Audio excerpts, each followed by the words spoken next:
மல்லி ஒரு வழியாக விஜய் மெக்கானிக்காக தான் வேலை பார்க்குறான் அப்படின்னு நம்ம ராஜேஸ்வரி போயிட்டு நேராக மல்லியை பார்த்து சொல்லிடுறாங்க.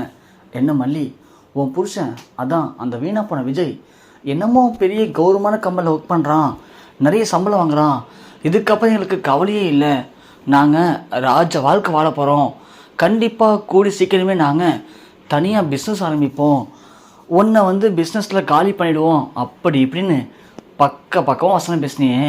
ஆனால் உன் புருஷன் என்ன பண்ணுறான் தெரியுமா? பரவாயில்ல, உன் புருஷனை நீ தான் நம்பிக்கிட்டு இருக்க, ஆனால் அவன் உன்னை ஒரு மனுஷன் கூட மதிக்கலை. இல்லைனா அவன் உன்கிட்ட போய் சொல்லியிருப்பானா? பாரு பாவம், நீ தான் எல்லாத்துலேயும் ஏமாந்து போய் நிற்கிற அந்த வீணா போன புருஷனை வச்சுக்கிட்டு அப்படின்னு ராஜி முடிஞ்ச வரைக்கும் விஜயை அசிங்கப்படுத்துகிற மாதிரி பேசுகிறாங்க. மல்லி ஒரு கடத்தில் கடுப்பாகி, இங்கே பாரு ராஜி, உனக்கு இப்போ என்ன பிரச்சனை? எதுக்கு சும்மா என்கிட்ட இப்போ தேவை பிரச்சனை பண்ணிகிட்டு இருக்க? என் புருஷனை பற்றி எனக்கு தெரியும், தேவையில்லாமல் என் புருஷனை பற்றி என்கிட்ட பேசி பிரச்சனை பண்ணாத, ஒழுங்காக அமைதியாக போயிடு, நான் பாட்டுக்கு என் வழியை பார்த்து போயிட்டுருக்கேன் அப்படின்னு மல்லி சொல்கிறாங்க. இரு மல்லி, நீ பாட்டுக்கு உன் வழியை பார்த்து தான் போயிட்டுருக்க, ஆனால் நீ போகிற வழி சரியான வழியா அப்படிங்கிறத நீ கொஞ்சம் நல்ல கண்ணை திறந்து பார்க்க வேண்டிய நேரம் வந்துருச்சு மல்லி. அதான் தான் சொல்கிறேன், உன் புருஷன் என்ன வேலை பார்க்குறான்னு நீயே பாரு கொஞ்சம் அப்படின்னு இங்கே மல்லி என்ன பண்ணுறாங்கன்னா, மல்லிக்கிட்ட ராஜ் வீடியோ காட்டுறாங்க. அதில் நம்ம விஜய் காரை கழுவிட்டு இருக்க அந்த வீடியோ இருக்குது. அதை பார்த்ததும் மல்லி செம ஷாக் ஆகிறாங்க. என்ன மல்லி, ஷாக் ஆகிட்டியா? உண்மையாகவே உன் புருஷன் கார் தான் கழுவிட்டு இருக்கான், ஆனால் எங்கே நீ சொன்னால் கஷ்டப்படுவ அப்படின்னு உன்கிட்ட போய் சொல்லியிருக்கான். உன் புருஷனுக்கு இனிமே எந்த ஒரு வேலையும் கிடைக்காது, அந்த அளவுக்கு அவன் பேரை டோட்டலாக டேமேஜ் ஆகிடுச்சு. இதுக்கப்புறம் உங்களுக்கு வேறு வழியே இல்லை. ஒன்று உன் புருஷன் பார்க்குற இதே கார் கழுவு வேலையை பார்த்து உங்களை கரை சேர்க்கணும், இல்லையா நாங்கள் பண்ணதான் தப்பு தான், எங்களால் இனிமேல் வாழ முடியாது, எங்களை எப்படியாச்சும் காப்பாற்றுங்க அப்படின்னு நீயும் உன் புருஷன் என் காலில் விழுந்தீங்கன்னா நான் அடுத்தது என்ன பண்ணலான்னு சொல்கிறேன், புரியுதா அப்படின்னு மல்லியை முடிஞ்ச அளவுக்கு எவ்வளோ பேசி கஷ்டப்படுத்த முடியுமோ ராஜி கஷ்டப்படுத்திட்டு அங்கேருந்து கிளம்பிடுறாங்க.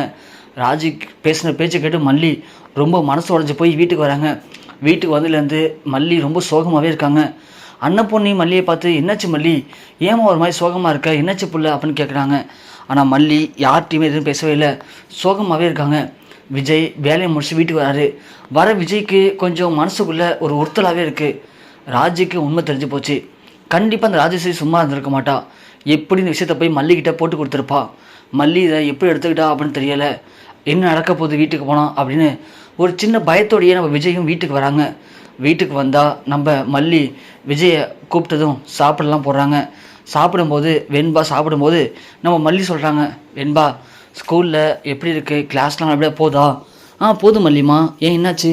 இல்லை வெண்பா, ஸ்கூலில் எதனா பிரச்சனை அப்படின்னா என்கிட்ட மறைக்காமல் உண்மையை சொல்லிடணும், புரியுதா?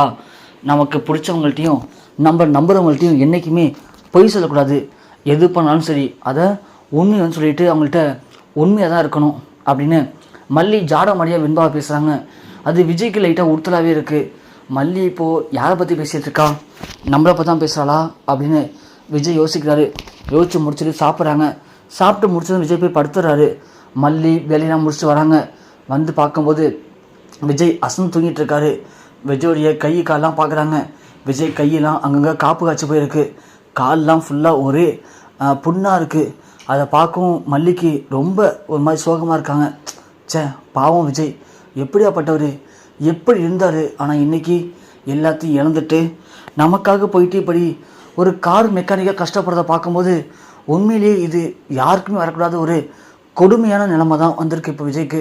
கடவுளே, உனக்கு கண்ணே இல்லையா, எதுக்கு இவரை போட்டு இப்படி கஷ்டப்படுத்துகிற? விஜய் பாவம் நமக்காக யார்ட்டையும் சொல்லாமல் போயிட்டு இந்த வேலை பார்க்குறாரு.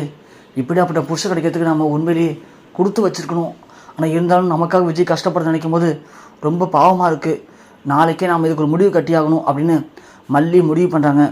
முடிவு பண்ணி காலையில் விஜயை பார்த்து, விஜய் நீங்கள் இனிமேல் வேலைக்கு போகணும், வீட்டிலே இருங்க அப்படின்னு மல்லி சொல்கிறாங்க. அப்போ விஜய்க்கு புரிஞ்சு போச்சு, ராஜி ஏதோ கொளுத்தி போட்டுட்டா அப்படின்னு. ஸோ மல்லி நைட்டு பேசுனது இப்போ பேசுகிறா வச்சு பார்க்கும்போது, சரி இல்லை மல்லி, என்னால் உடனே வேலை விட முடியாது, நான் அந்த வேலை போயிட்டு தான் இருப்பேன், அது நல்ல வேலை தான் மல்லி.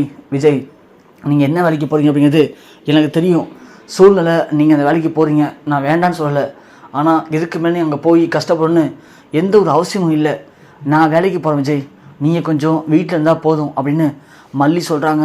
ஆனால் விஜய், இல்லை மல்லி, அதெல்லாம் என்னால் முடியாது, நீ வீட்டில் இரு, நான் வேலைக்கு போய் காப்பாற்றுறேன். இங்கே பாரு, நான் பார்க்குற வேலை என்னென்னு உனக்கு தெரியும்னு நினைக்கிறேன்.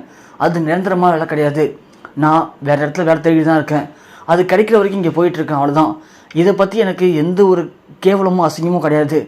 ஸோ நான் உழைச்சி தான் வரேன். உழைக்கிற வேலை எந்த வேலையாக இருந்தாலும் அது நமக்கு கடவுள் மாதிரி. தயவு செஞ்சு என்னை கம்பல் பண்ணாத மல்லி அப்படின்னு விஜய் கிளம்பி போயிடுறாங்க. அன்னப்பூர்ணி வராங்க. என்னாச்சு புள்ள, தம்பி தான் வேலைக்கு போகிறாருல, அப்படியே நீ இது பண்ணுற? ஐயோ பெரியம்மா, உங்களுக்கு புரியல. அவர் என்ன வேலை பார்க்குறாரு தெரியுமா? என்ன வேலை பார்க்குறாரு? ஏதோ கம்பெனியில் நல்ல ஒரு பொசிஷனில் இருக்கான்னு சொன்னியே. இல்லை பெரியம்மா, நம்மள்கிட்ட போய் சொல்லிவிட்டு அவர் இங்கே இருக்க ஒரு மெக்கானிக் சென்டரில் போயிட்டு கார் மெக்கானிக்காக வேலை பார்க்குறாரு. அவர் கை காலெலாம் எப்படி தெரியுமா இருக்குது? அதெல்லாம் பார்க்கும்போது எனக்கு ரொம்ப கஷ்டமாக இருக்குது பெரியம்மா.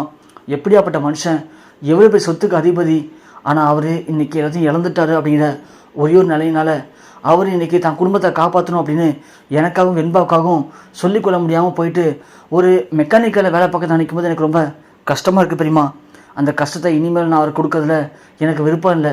நமக்கு அதெல்லாம் பழக்கப்பட்ட வேலை. ஆனால் அவருக்கு அப்படியா? அவர் எப்படி இருந்தவர் தெரியுமா பெரியம்மா? ப்ளீஸ் பெரியம்மா, எனக்கு ஒரு வேலை வாங்கி கொடுங்க பெரியம்மா அப்படின்னு சொல்ல அன்னப்பண்ணி முடிவு பண்ணுறாங்க. இப்போ என்ன பிள்ளை, உனக்கு வேலை தானே வேணும்? இல்லை பிள்ளை, நீ வேலைக்கு போகிறத தம்பி ஏற்றுக்க மாட்டார். ஆனால் தம்பி கஷ்டப்படுறத உன்னால் பார்க்கவும் முடியாது. ஏன் என்னாலே நீ சொன்னதை ஏற்றுக்க முடியல அப்படிங்கும்போது, இல்லை பிள்ளை, இப்போ என்ன தம்பி பிஸ்னஸ் ஆரம்பித்து கொடுத்தா என்ன? இல்லை பெரியம்மா, அவருக்கு பிஸ்னஸ்லாம் ஆரம்பிக்கணும், எப்படி பார்த்தாலும் ஒரு 50 லட்ச ரூபா தேவைப்படும். அதுக்கு நம்ம எங்கே போக முடியும்? ஏன் பிள்ளை போக முடியாது நினைக்கிறேன்? அதெல்லாம் ஒன்றும் இல்லை பிள்ளை, இந்த வீடு இருக்குது, இந்த வீட்டை விற்றா கூட பணத்தை ரெடி பண்ணிடலாம் பிள்ளை அப்படின்னு அண்ணப்படி சொல்கிறாங்க. மல்லி ஒன்று, இல்லை பெரியம்மா, வீட்டை விற்றுட்டு எங்களுக்காக செலவு பண்ண உனக்கு என்ன தலையெழுத்தா? வேணா பெரியம்மா, அது செட் ஆகாது அப்படின்னு பேசும்போது அரவிந்த் வந்துடுறாரு. நீங்கள் பேசுனது நான் கேட்டு தான் இருந்தேன். உண்மையிலேயே விஜய் சார் அங்கே ரொம்ப கஷ்டப்படுறாரு. அதை பார்க்கும்போது எனக்கு பாவமாக தான் இருக்குது. இங்கே பாருங்கள், நீங்கள் சொன்ன மாதிரி வீட்டை விற்க வேணாம், வீட்டை அடமானம் வைக்கலாம். இந்த வீட்டை அடமானம் வச்சா கண்டிப்பாக விட ஒரு 30 லட்ச ரூபா போகும். என்கிட்டையும் வீடு இருக்குது, கார் இருக்குது, அது ரெண்டுத்தையும் அடமானம் வச்சிடலாம். வச்சோம்னா எப்படி ஒரு 20 லட்ச ரூபா ரெடி பண்ணிடலாம். ஸோ 50 லட்சத்தை வச்சு விஜய் சாருக்கு நம்ம ஒரு பிஸ்னஸ் ஆரம்பித்து கொடுத்துடலாம். ஆரம்பித்து கொடுத்தா கண்டிப்பாக அவருக்கு இருக்க திறமைக்கு அடுத்த 2 மாதத்தில் அந்த பணத்தை கண்டிப்பாக டபுள் மடங்கு, ஏன் ட்ரிபிள் மடங்கு கூட ஆக்கிற அளவுக்கு விஜய் சார்ட்டு திறமை இருக்குது. நீங்கள் ஒத்துக்கிட்டீங்கன்னா நாம் இப்போ ரெடி பண்ணிடலாம் மல்லி அப்படின்னு அரவிந்த் சொல்கிறாரு. மல்லி யோசிக்கிறாங்க. அரவிந்த் ஒன்னே, இங்கே பாருங்கள் மல்லி, நீங்கள் யோசிங்க, வேண்டான்னு சொல்ல, கம்பெனிக்கு என்ன பேர் வைக்கலாம், என்ன கம்பெனி ஆரம்பிக்கலாம், இதை எப்படி விஜய் சார்ட்டு சொல்லலாம் அப்படின்னு யோசிங்க. மற்றபடி பணத்தை பற்றி யோசிக்க வேணாம். அம்மா, நீங்கள் உங்களுடைய வீட்டு பத்திரத்தை கொடுங்க, நான் என் வீட்டு பத்திரம் அப்புறம் காரோடைய டாக்குமெண்ட் எடுத்துகிட்டு போயிட்டு நான் இன்றைக்கே பணத்தை ரெடி பண்ணுறேன் அப்படின்னு சொல்லி அரவிந்த் கிளம்பிடுறாங்க. அரவிந்த் போயிட்டு ஒரு ஃபினான்ஸ் செட்டில் வச்சு 50 லட்ச ரூபா பணத்தை ரெடி பண்ணுறாங்க. இந்த விஷயம் குணசேகரன் மூலிமா ராஜுக்கு அதுக்கு போகுது. இது மாதிரி விஜய்க்காக மல்லி 50 லட்ச ரூபா பணத்தை ரெடி பண்ணியிருக்கா. இப்போது அவங்க சின்னதாக ஒரு பிஸ்னஸ் ஆரம்பிக்க போகிறாங்க. அந்த பிஸ்னஸ் கண்டிப்பாக விஜய் சாருக்கு இருக்க திறமைக்கு இன்னும் 2 மாதத்தில் பெரிய ஒரு பொசிஷன் வரத்துக்கு வாய்ப்பு இருக்குது அப்படின்னு குணசேகரன் போய் ராஜுகிட்ட சொல்லவும் ராஜு சமாளிச்சு வராங்க. இணையுது, எப்படி இந்த மல்லியெல்லாம் 50 லட்சம் பணத்தை ரெடி பண்ண முடிஞ்சது அப்படின்னு கேட்குறாங்க. தெரில மேடம், அது தெரில, ஆனால் பணத்தை ரெடி பண்ணிட்டாங்க. ஸோ நாளைக்கு நாளன்னைக்கு எப்படி பார்த்தாலும் அவங்க பிஸ்னஸ் ஆரம்பிக்கிறதுக்கான வேலையை ஆரம்பிச்சிடுவாங்க மேடம். இப்போ அவங்க என்ன பண்ணுறது அப்படின்னு குணசேகரன் கேட்குறாரு. ராஜு சொல்கிறாங்க, இல்லை குணசேகரன், கண்டிப்பாக அது நடக்கவே கூடாது. இதெல்லாம் ஆரம்பத்திலே கிள்ளி போட்டணும், இல்லைனா காட்டு மரம் மாதிரி வளர்ந்து அப்புறம் நமக்கே குறைச்சி கொடுப்பாங்க. நான் யோசிக்கிறேன், யோசிச்சு சொல்கிறேன் என்ன பண்ணலான்னு. நீங்கள் ரெடியாக இருங்க. நான் சொன்ன திட்டத்தை நீங்கள் கரெக்டாக செஞ்சு முடிச்சிட்டிங்க அப்படின்னா அதுக்கப்புறம் இந்த விஜய் அப்படிங்கிற ஒருத்தவன் இதுக்கப்புறம் இந்த உலகத்தில் இல்லாமையே போயிடுவான் அப்படின்னு ராஜி விஜயை அடியோடு ஒழிச்சு கட்டுறதுக்கு தெளிவாக ஒரு ஸ்கெட்ச் ஒன்று போடுறாங்க.